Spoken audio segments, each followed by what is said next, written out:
Well, drought conditions are starting to resurge back on Long Island. I know we had some nice storms at the end of May that seemingly made it seem like the drought maybe wasn't going to be that much of an issue. And since the storms departed on the 25th of May, there has been basically no rain since. It's looking like it's not going to really rain again until the 7th of June at best, and even that's extremely iffy based on the nature of the storms. Now, I will note, high temperatures are going from 90 to 80 to 70, which usually is indicative of a pretty strong cold front slicing through the region. Additionally, low temperatures are going to also be going from, 70 down to the upper 50s. But it's going to be gross for a bit, and then we'll see what happens with the cold fronts. So what's been happening with the weather? It's actually been odd. JFK was record cold on both May 31st and this morning, June 2nd. Both days, though, had an extreme temperature jump during the day. JFK may have bottomed out at 50 today, which set a new record low for the day. However, the high temperature jumped up to 79 degrees. It was similar across most of the island. Lows were in the 50s, or in Bridgeport and Islip, even in the 40s, just for high temperatures to jump up to near 80 degrees. Actually, Newark might have hit 80 degrees. And May 31st was not quite as warm, but similar. And that, I think, JFK tied the record low of 48, which was last set in 2023. Usually, these conditions indicate a drier air mass because you don't usually see large temperature fluctuations when there's a storm, unless that storm is an extreme cold front slicing through the area. Now, as for the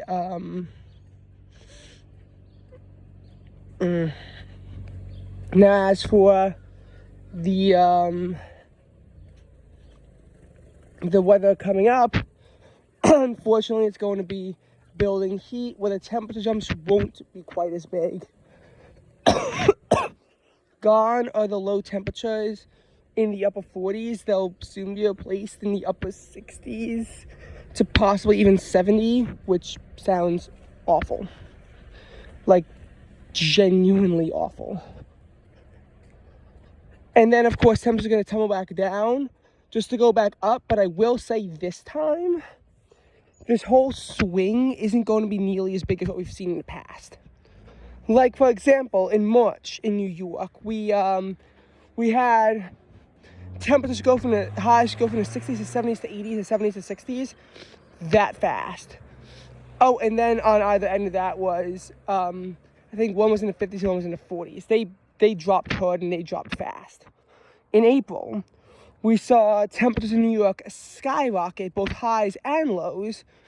They went from the upper 50s to the upper 70s in just a day, eventually peaked with a day with a high of 90, and the next day at a low of 71. And this is April 15th and 16th respectively. This was very early in the season.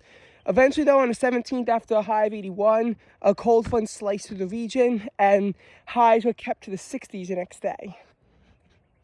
So basically, after all that, they fell hard, and then high temps were back in the low 50s by the 19th.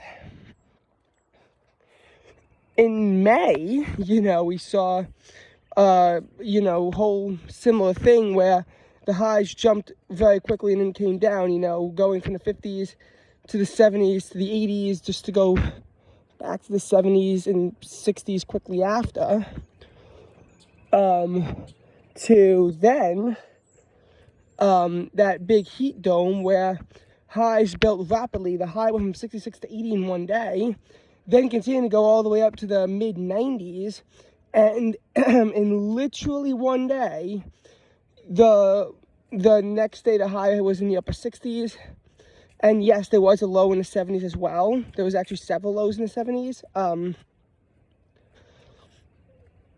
So yeah, that whole similar theme as well. Now, in this case, it's looking a little bit different. Yes, there is this whole idea of a build-up to all this warmth and then a cold front crashing down. It's just that it's not plunging as much, partially because it can, but partially because we're still in a warm air mass. We're thinking more so bring normal temperatures just for them to build back to the 80s again than anything involving, an actual productive change into colder weather. No, we can't afford that. June isn't looking like it's going to be a hot month. It just is. And furthermore, not only is June looking like it's going to be a hot month, but looking dry too, as some of the storms that were supposed to affect us earlier are going to stay south, and we might not get as much rain. Now, I'm not saying we're not going to get anything, but the amounts we get may not be what we were hoping for. And we're probably not going to get like this colder June weather that we've all been, hoping for.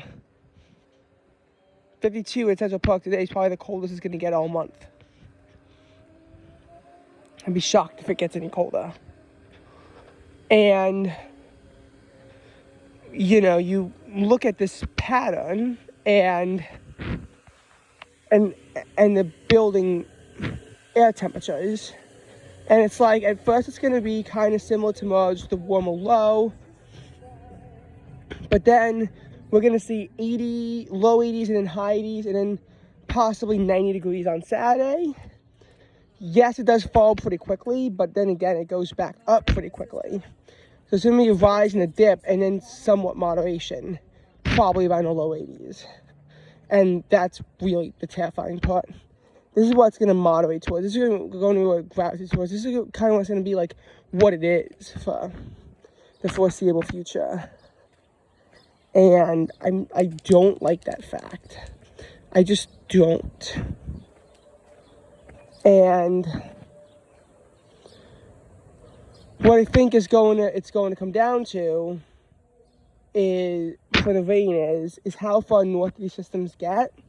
And do we have days that are just cloudy and cold when we have them, or do they bring actual precipitation? I think otherwise, the drought outlook is pretty bad. I mean, for the last 12 months, had below average precipitation. June is looking to be month number 13 without something big, and I don't know, it's just really hard to tell.